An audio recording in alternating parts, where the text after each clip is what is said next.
આ છે doctor Yagnik road પર પંકજભાઈ કે જેની આ સૂકી ભેળની કાર્ડ બહુ ફેમસ છે અને આ એની સૂકી ભેળ જેને હું જમ્બો સૂકી ભેળ પણ કહું છું. જમ્બો એટલા માટે એક તો તમે મારો હાથ જુઓ યાર, આવો પહાડી હાથ છે ને એ પણ આ ભેળના પેકેટ સામે એકદમ ટૂંકો લાગે છે.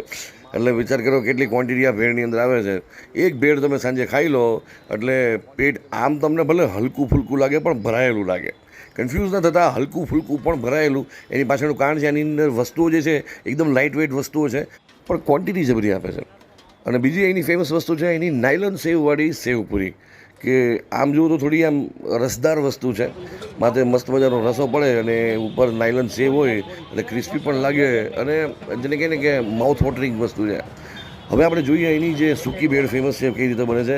સિમ્પલ વઘાર્યા વગરના જ જે મમરા છે, કોરા મમરા, એના ઉપર એ લોકો પાપડીનો ભૂકો નાખે, એના ઉપર ટમેટાં નાખે, બટાકા જે છે એને મેશ કરીને નાખે, પછી એની અંદર થોડા ધાણાભાજી નાખે.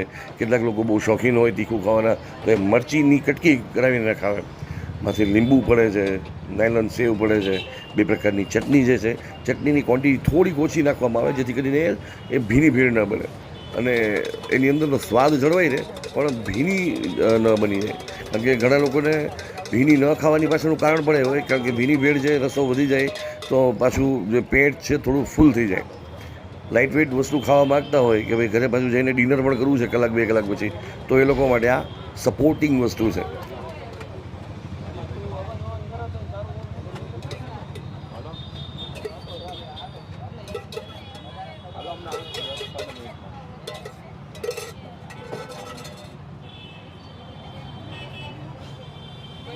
અને આ તો સૂકી ભેળ 1/2 કરીને આપી. વાહ, આ પહેલી જગ્યા જોઈ, કદાચ બીજે આપતા હશે મને ખ્યાલ નથી. સૂકી ભેળ પણ 1/2 એટલે હજુ પણ પેટમાં જગ્યા ઓછી રોકવી હોય અને પાછું ડિનર અડધી કલાકમાં કરી નાખવું હોય તો ચાલે.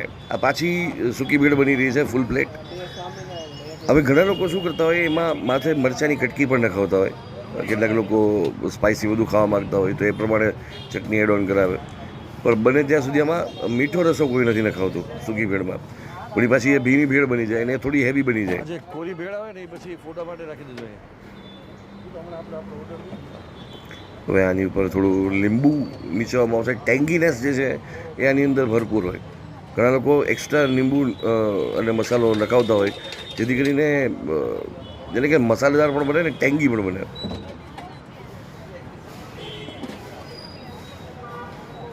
હવે આવી ગઈ મસ્ત તીખી મરચી. આહા, Bombay style, real Bombay style સૂકી ભેળની ખાસિયત છે.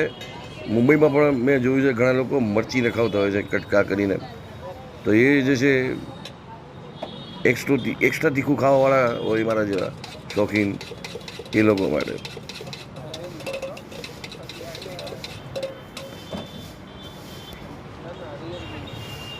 અને આ જુઓ તમે જે રીતે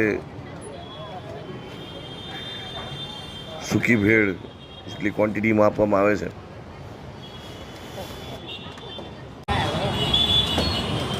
અમુક સ્વાદ છે ને લેગેસીમાં મળતા હોય. રાજકોટમાં પણ એવા બધા ફૂડ જોઈન્ટ્સ ઘણા બધા છે કે જે આજની તારીખે બીજી ત્રીજી પેઢીથી ચાલતા આવે છે અને લોકો એના કસ્ટમર્સ જે છે ને ડે બાય ડે એમાં ઇન્ક્રીઝ થતા જાય છે. નવા અને જૂના પાછા જે છે એ કન્ટિન્યુ થતા જાય છે. એમાંથી એક છે બોમ્બે સ્ટાઇલ ભેળ. લેગેસી કેટલા વર્ષ જૂની છે? કેટલા વર્ષ થઈ ગયા ને? 1998. 1928. કોણે શરૂઆત કરી? મારા પપ્પાને શરૂઆત કરી હતી. પંકજભાઈ છે કે જે આપણે યાજ્ઞિક રોડ ઉપર બોમ્બે સ્ટાઇલ ભેળ ના નામે એમનું આ ફૂડ જોઈન્ટ છે. ચાલે શરૂઆત કરી તમારા પપ્પાએ, ત્યારે કેવો માહોલ કેવો હતો અહીંયા? રોલ કેવો હતો? એ રોડ પહેલા જેવું નથી. પહેલા આવો શાંતિથી અહીંયા બિલ્ડિંગ કાંઈ નથી. પહેલા અહીંયા પેડ ખેતીવાડી જેવું એવું હતું. એમ? હા, એટલે એક નાનો થોડો રાખતા હશે? શું રાખતા? હા, પહેલા થોડો રાખતા હતા, નાનો જેવું. અને કેટલા રૂપિયામાં શરૂઆત કરી તમારા ફાધર? 8 રૂપિયાથી સ્ટાર્ટ કરી હતી મારા પપ્પાને. હા હા, એ મને બતાવતા હતા બધા અહીંયાનું મોલ કેવું હતું. બધા શાંતિથી અહીંયા ઘર હતા, મકાન હતા. બિલ્ડિંગ તો પછી પહેલા અહીંયા મકાન હતા. કઈ વસ્તુથી શરૂઆત કરી હતી? આ પહેલા સેવપુરી રાખતા હતા, સૂકી ભેળ રાખતા હતા, ભીની ભેળ રાખતા હતા. હા હા, ઓર આ બાસ્કેટ ચાટ રાખતા હતા. બસ એટલી જ વસ્તુ રાખતા હતા પહેલા, વધારે નહીં. બધાએ પછી જૈનમાં રાખતા હતા, સ્વામિનારાયણમાં રાખતા હતા. એટલા જૈનવાળા કસ્ટમર આપણા 50% છે. જૈન મળી જાય છે ને? હા, બધું વસ્તુ જૈન જ મળે. વાહ, સરસ. અને અત્યારના સૌથી વધારે ઉપરથી વસ્તુ કઈ છે? આ સૂકી ભેળ સેવપુરી મારી વધારે હાલે અત્યારે. અત્યારે ટોપ પા સેવપુરી, સૂકી ભેળ. સૂકી ભેળ ટોપ પા છે, પછી આની સેકન્ડ સેવપુરી હાલે. એવું શું છે? કારણ કે રાજકોટમાં બોમ્બે સ્ટાઇલ ભેળથી માંડીને આમ તો અલગ અલગ જગ્યાની ભેળ મળતી હોય. હા. એવું શું છે તમારા ફાધરની આ લેગેસીમાં કે લોકો ખેંચાઈને આવે છે? એ બધા આપણું ચોખ્ખું માલ હોય ને સાહેબ, ચોખ્ખું આપણે ચોખ્ખું વાપરતા હોય. બધા કોઈ હોય કે માર્કેટ એક ભેગું લઈને આવવું પડે. હું એવું નથી, હું માર્કેટમાં ભલે 2 રૂપિયા મોંઘું મળે પણ નોકું લઈને આવું. બટેટા 10 કિલો જોતા હોય તો 10 કિલો આપણે હાથથી વીણીને લઈને આવું મોટા મોટા. એ નથી કે હાલો બાચકો મને ફાયદો મળે તો બાચકો પાડી દઉં, એ વસ્તુ કાંઈ નથી. અરે વાહ. સવારે માર્કેટ લેવા જાઉં તો નોકું માર્કેટ લઈને આવું. અરે વાહ. હમણાં સેવ લઈને આવ્યો તો 8 કિલો જોતો તો 8 કિલો જ લઈને આવ્યો. અચ્છા. એટલે નોકું વધુ વસ્તુ ઘરે તમે જોવા જાવ તો કાંઈ મળે જ નથી. સ્ટોકમાં કાંઈ નથી. ભલે 10 વાગે ધંધો પૂરો થઈ જાય પણ સ્ટોકમાં કાંઈ નથી રાખતા આપણે. ચટણી રાતે ને રાત્રે પછી ના બપોરે બને પછી સાંજે ધંધો ચાલુ. એમ? બધું ચટણી સવારે બને. અને રાત્રે પછી એનો એ બધું અહીંયા ડસ્ટબિનમાં. ડસ્ટબિનમાં એ અહીંયા રાત્રે ખબર પડી જાય, બધા ડસ્ટબિનમાં વયો જાય. વાહ. બટેટા ચટણી વટણી બધા ડસ્ટબિનમાં. રાત્રે કેટલા વાગ્યા સુધી પંકજભાઈની ભેળ ખાવા મળે અહીંયા? 12 વાગ્યા સુધી. 12 વાગ્યા. 12 વાગ્યા. વાહ. અને શરૂઆત કેટલા વાગે કરી આપણે? આ 5 વાગ્યાથી ચાલુ થઈ 5 જાય. વાગે. સવાર નથી મળતું કે? ના સવાર નથી. સવારે એટલે આપણે ભાવ કહી દેજો ને બધી વસ્તુના. અત્યારે મારું સેવપુરી સૂકી ભેળનું 50 રૂપિયા છે, બાસ્કેટનો દહીંપુરીનો 60 રૂપિયા. 50 60 તે 8 રૂપિયા નથી એવી ભાઈ. અત્યારના જે નોર્મલ માર્કેટમાં ચાલે છે એટલા કમ્પેરેટિવલી ઈ છે, ભાવ comparative બરોબર છે. વાહ. અને પાણીપુરી પણ તમે હમણાં શરૂઆત કરી? ના આને 6 વર્ષ જેવી થઈ 6 ગઈ. વર્ષ દુકાન લીધી ને ભાડે, પેલા એ ભાડે રાખી હતી, હવે ઘરની થઈ ગઈ. તો જે લોકોને પંકજભાઈની પાણીપુરી ન ખાધી એ લોકોને જણાવો કે પંકજભાઈની પાણીપુરીમાં શું સ્વાદ મળશે? નેચરલ સ્વાદ જ છે આપણું, એવું નથી રાજસ્થાની વાળા જ છે આપણે. રાજસ્થાની વાળું નેચરલ રાજસ્થાની ટેસ્ટ મળશે. અરે વાહ. તો અત્યારના વધતા જતાં ઓઇલી વસ્તુ, બટરવાળી વસ્તુ અને ચીઝવાળી વસ્તુના સમયની અંદર જે લોકો ખરેખર હેલ્ધી નાસ્તો કરવા માગતા હોય કે જે ખરેખર ટેસ્ટની આરે ક્રિસ્પીનેસ પણ વધારે ક્યાંક એક્સપેક્ટ કરતા હોય એ લોકો અહીંયા આવવાનું વધારે પસંદ કરતા હોય છે. અને આમ જુઓ તો અહીંના જગ્યા પ્રમાણે, આ રોડ પ્રમાણે અહીંના પ્રાઇસ બહુ રિઝનેબલ છે. અહીંયા સૂકી ભેળના 50 રૂપિયા, લીલી ભેળના 50 રૂપિયા અને સેવપુરીના 60 રૂપિયા છે. તો આ પ્રકારના અહીંયા ડિશિસ મળે છે.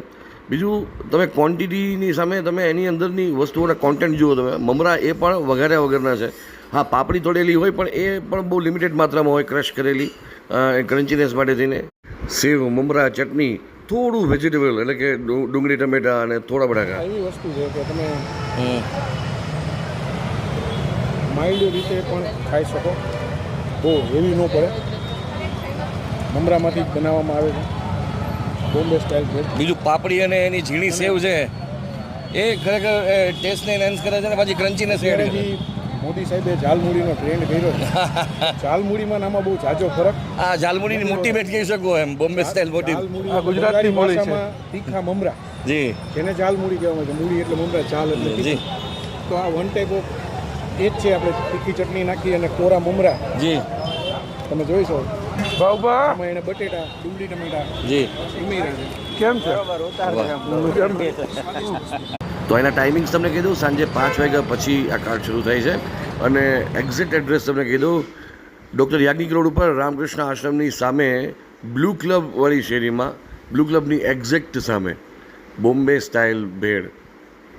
તો મળીએ છીએ નેક્સ્ટ વિડીયોમાં. જય જય ગરવી ગુજરાત.